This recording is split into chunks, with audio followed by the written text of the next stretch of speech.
C'est une longue histoire, une vraie saga,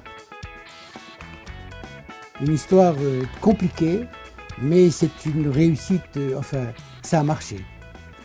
Donc on est en 66, moi j'étais médecin généraliste, j'avais un vieux patient que j'aimais bien et qui avait une cardiopathie banale, qui est décédé parce que je n'étais pas là, il est venu me chercher et il n'a pas trouvé un autre médecin.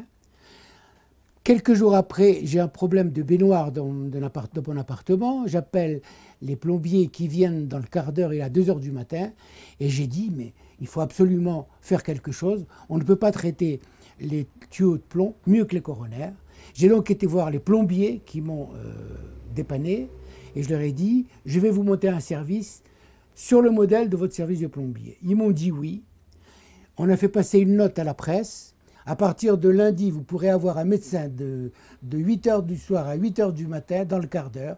Ce n'était pas une information, c'était une révolution.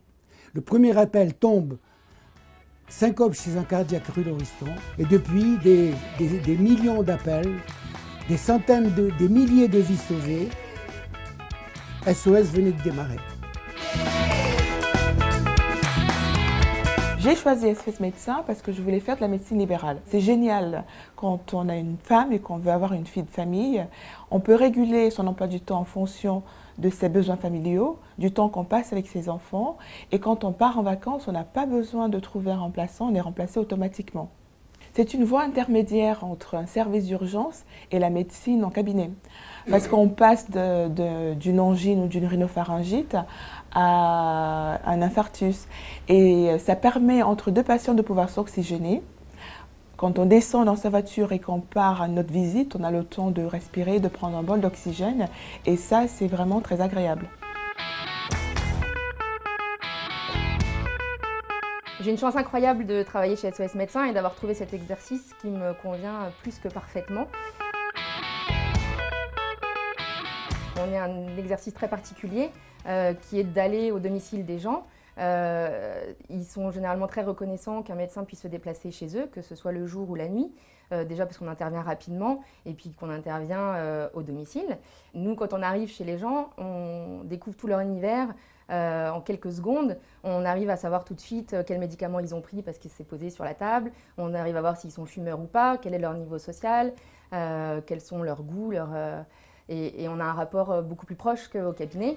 On peut passer autant de temps qu'on veut et on n'a pas la pression de la salle d'attente. Vous savez, le poète persan dit « le mérite revient à celui qui commence ». Moi je dis aujourd'hui, le mérite revient aussi à ceux qui ont continué, tous ces jeunes, ces 1000 médecins d'SOS Médecins dans 63 associations, l'arme au pied, prêt à intervenir, qui effectuent tous les ans des millions d'appels et des milliers de vies sauvées. Je suis très fier et très heureux.